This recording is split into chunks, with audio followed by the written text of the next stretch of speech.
Hello, everyone. I am Matthew Thomas, and I'm with this week's featured artist of the week out of Colorado. She is a dark rock artist. Please welcome Sharone. Hi, everybody. How's everything going? Doing pretty well, staying busy here. And since obviously there's no shows going on with COVID and everything going on, how Yeah. have you been staying busy? Well, I'm working on a new album. I just signed with DI Records a couple months ago, so I am working on my first release with them. So I'm currently getting all the writing of all the parts of the different instruments completed and getting all the tracking done. And I'm working on a couple music videos. I released the first single from the album, Can We Pretend, at the end of July. And I'll be releasing a second single here shortly. So I'm going to be working on a music video for that. And yeah, just a whole lot of writing, a whole lot of creativity. It's been fun. Right on. Sounds like you've been staying busy, and Absolutely. I really dig your latest single, "Can We Pretend." It's Thank very you. fierce. I love the music video for it. Thank So I you. want to talk a little bit about like how was it writing and recording the latest single? So it was a little bit of a weird process. It was the first single that I recorded while in quarantine. It was when COVID had just, broken out and become really serious here in the U.S. So the studio that I normally work at even shut down, and we had booked the dates to track the single in the studio, but because of COVID and the shutdown and everything, it had to go a little bit differently. So I tracked all the instruments, myself at home. I tracked the keys, the drums, the bass at home. I had a friend of mine track the guitars for me at his house, and sent all of that to my engineer, and he mixed all the instruments together. And then when he was finally able to open back up, I had gone in there and recorded the vocals with him on his really nice mic. And then he mixed it and mastered it from there. So it was a little bit of a weird process. Definitely different from any recordings I've done in the past. But yeah, I'm glad we made it work and made it happen. So, Yeah, yeah, a lot of stuff's been weird lately. Like people have had to work from home and or as with you, record at home. So it's yeah, been very interesting. it has. And I checked out, the music video, which I think it's very cool. And there's a lot of different things going on in there. How was it filming that? Like, how did all those ideas happen? So I really wanted to stick with this broken doll concept that's kind of got like a creepy vibe to it. Kind of showing this idea of like something that's supposed to be really beautiful but is really like dead and broken, and that's kind of where I was going with the video. So the whole concept of it is this broken doll who's pretending that everything's fine, and despite like you can visibly tell that she's broken and dead, she's still like smiling and walking around and acting as she would day to day, just going through the motions. And when the bridge hits in the song, she finally loses it and can no longer hold that image and that facade, and destroys everything around her. And then by the end of the video, she comes back and collects herself and says, no, I have to maintain this image. I have to keep on going and pretend that this is okay. So that's kind of the whole idea behind the doll. It was a really fun video to film. It was really, really hot. It was like 95 degrees, and we were filming all the performance shots in this warehouse in Denver. And the barn was even better. I had this like polyester, like broken doll costume on in this abandoned barn in the middle of nowhere in Colorado. Um, and it was really fun. I mean, we definitely acted on a few fire hazards. I was setting things on fire in this warehouse. There was a bunch of dried hay everywhere. It wasn't very safe, but got to do what you got to do for the art is kind of where my head was at. And it worked out. We didn't set the barn on fire, so it was good. It was a fun time. Yeah, I saw the like in the music video, you set the roses on fire and you had the really like cool looking makeup on. It's definitely it was very interesting music video and it just tied in with like the lyrics and everything. And I'm glad nothing actually unintentionally got set on fire that wasn't supposed to. The last thing I would want with the release of this music video was a headline of local rock artist sets fire to abandoned barn in Westminster, Colorado. That's what I was trying to avoid. So, Well, I'm glad that did not happen. me too. But So I'm very curious, going all the way back here. When did you know you wanted to become a musician? Um, Honestly, I get asked this question a lot, and I feel like I always have a different answer. But honestly, I think a part of me just kind of always knew. There's this video of me when I was like 3 or 4 years old in my parents' apartment, like singing and dancing around the apartment.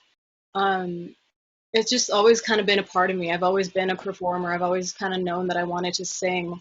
And I got into learning piano when I want to say 6 or 7 years old. And everything just kind of spiraled from there. But I really think that I always kind of knew.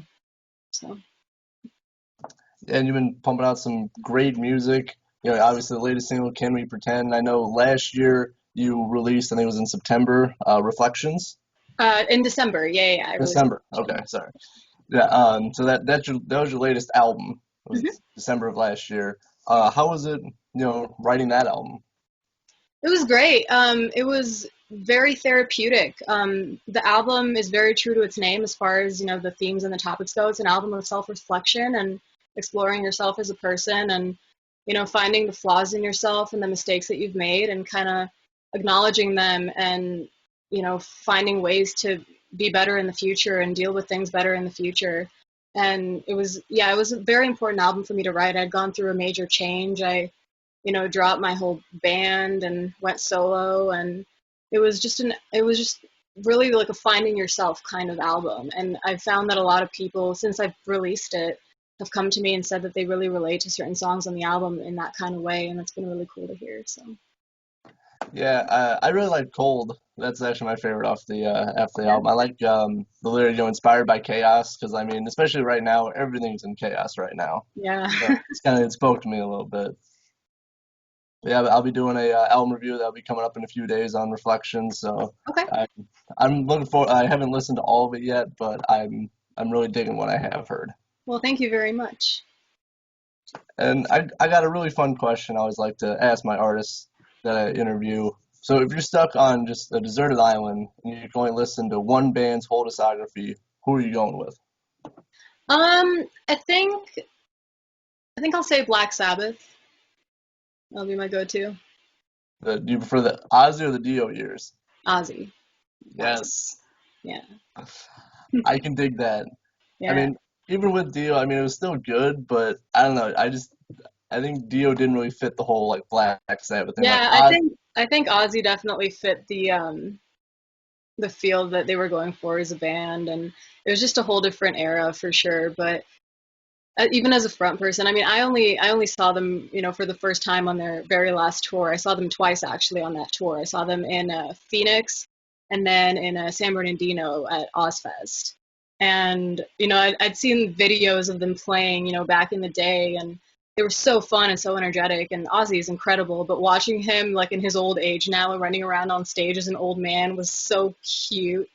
He was great. yeah, I never got to see the chance to see Black Sabbath or Ozzy, but I definitely wish I could have. But it's always cool. Just everything Ozzy's done, from eating bats to just all of the stuff and all the music. It's Yeah, pretty incredible, and he still put out an album. I think what, last year? No, Mhm. actually beginning of this year. Yeah, I think it was early this year. Yeah, I think it was like February or something. So like still making music and still being active at his age. Yeah, It's pretty cool. absolutely. So you are obviously a front woman. You also do some keys as well, but you have a very unique vocal style. And I read that you started taking lessons, but you developed your pop and or sorry, your rock and metal style on your own. How was that? Yeah, I never really took vocal lessons. I took a couple very brief lessons in Italian arias specifically when I want to say like 13 years old. And that didn't go for very long. I think I only had like 4 or 5 lessons. But I mean, I trained with that, of course, and I blended what I learned from that as well as from listening to Evanescence, that very classical vocal style. I kind of blended those two. Um, styles and techniques to do some of the more, classical singing that I do and some of the more head voicey stuff. And as far as the rock and the pop style that I do. It's something that I kind of developed on my own over time by listening to the different artists that I've listened to and, kind of mimicking them a little bit and singing along to them. So everything kind of blended together at one point, and I think I'm just finally figuring out how exactly I want to sing, specifically on my music. But I'm only 22. There's still time to learn and develop and grow. So Yeah, for sure. I've obviously I've listened to Reflection, most of Reflections, and I like it. I like the style of voice you got going on, for the whole thing. Obviously, with Can We Pretend? It feels a little, more intense with everything going on. So I'm really digging it. thank you. It's really cool that you're kind of just like, well, I'm just gonna start singing like this, and we'll see what happens. So I think that's really cool. But so you did an Evanescence cover. I Um, did, yeah. It was Wasted on You. So yeah, it was the first real single that they put out as a band in a very long time for the first album that they put out since like 2011, I want to say, the first real album. I mean, there was Lost Whispers and Synthesis, but a lot of that was, redos of old songs that they had with a couple like songs that they'd kind of set aside that they said, hey, let's release this. But this is their first real album that they're putting out now, and I was so excited about it. And when they released that first single, I immediately wanted to cover it. So I think I ended up getting it out like a week after the song dropped. I mean, I was so excited about it. It was a good song. And then they released this other one just now called Use My Voice, which is so beautiful and really spoke to me as well. But I feel like there's only so many songs you can cover of the same band in one season. So otherwise, I absolutely would cover that one as well. But I got to chill out and work on my own music for a little while. Maybe we'll see it next year. Maybe. Yeah, I really dig Evanescence. I haven't got to see them in concert. I really want to, but I've heard Amy Lee live is phenomenal, and just the way she sings and does everything. But yeah, but 2011, their last album, I really enjoyed it. And they took Oh almost yeah, a it's year. great. The Change and My Heart is Broken and Made of Stone. There's some really good jams on that album. Oh yeah, and so that now almost 10 years later now they're finally putting out another album, and yeah, like you said, the singles they've been releasing are just phenomenal. I know Amy Lee, she was part of a Body Count album, part of a song for the Body Count's latest album, so she can Hmm. do anything, honestly. Yeah, I mean, she's been doing a lot in the last few years too, since Evanescence hasn't really been working on stuff. I think she's done a bunch of film scores and she's done some solo stuff and things like that. So Yeah, very very well versed. yeah. And since we're talking about Evanescence, I gotta ask you, outside of your solo material, what kind of music are you listening to right now? Right now, I've kind of been getting into, I've obviously been listening to the new Evanescence tunes that have been so wonderful. But I've been really getting into a lot of dark pop recently, like Digital Daggers and things like that. I've also gotten back into Trivium a little bit, so I've been kind of keeping that balance of like some good old metal and some nice spooky pop. So it's kind of been my jam lately. Right on, yeah. I haven't heard of Dark Daggers. I'm gonna have to check them out. But Digital Daggers, yeah, oh, they're sorry, they're Digital really Daggers. really Sorry, cool, yes. really cool like spooky electronic pop stuff. I'll have to check that out. Probably right up my alley. Since and Halloween's coming up. Just Oh yeah, it's the best time for it. exactly. Even though people start celebrating Halloween in August, but I don't know how I feel about that. Hey, I celebrate Halloween all year long, so it's never too early. Right on. I know I've been listening this week. Obviously, I've been listening to your work, your material, and then I've been listening to my friends Elsie Binks out of Michigan. Some nice pop rock going on there, Very cool. and and then who else did I listen to? I listened to Creed. I listened to Creed this week as well. Ooh, I like Creed. Yeah, I got to see Scott Stapp last year, for his solo stuff, but he still plays Creed songs, and him live, like he kills it on vocals. I was Yeah, very impressed. I'll have to check them out. Yeah, yeah. He was supposed to go on tour at the beginning of this year, and obviously that never happened. I would have seen him again, but thank you so much for hanging out with me. Yeah, thanks for having me. Always a fun time. Feature artist of the week, Sharone. And I got one more thing before we go. Yeah. I know 2020 has been a very crazy year, but what can we expect from you for the rest of this year? More new music. Like I said, I'm working on a new album. The album name and all that, the release date will be announced before the end of the year for sure. And I'll have a couple more singles out at the end of the year as well. So I'm very excited to share the new music with everybody. There's going to be a lot of music, some music videos too, and unfortunately no touring, COVID, but definitely a lot of new material coming your way. I'm really looking forward to it. Love the new single, Thank Can We you. Pretend? I Thanks so hope much. everyone checks it out and listens to it, streams it, wherever you get digital music, check it out. And I'll be really looking forward to the new record. And it'll be released through DI Records, right? Hmm. Very good. Yeah. And I look forward to, hopefully, if everything clears up, seeing you live. That would Hope. be cool. Yeah. And thank you so much. One more time, featured artist of the week, Sharone out of Colorado. Thanks so much, guys.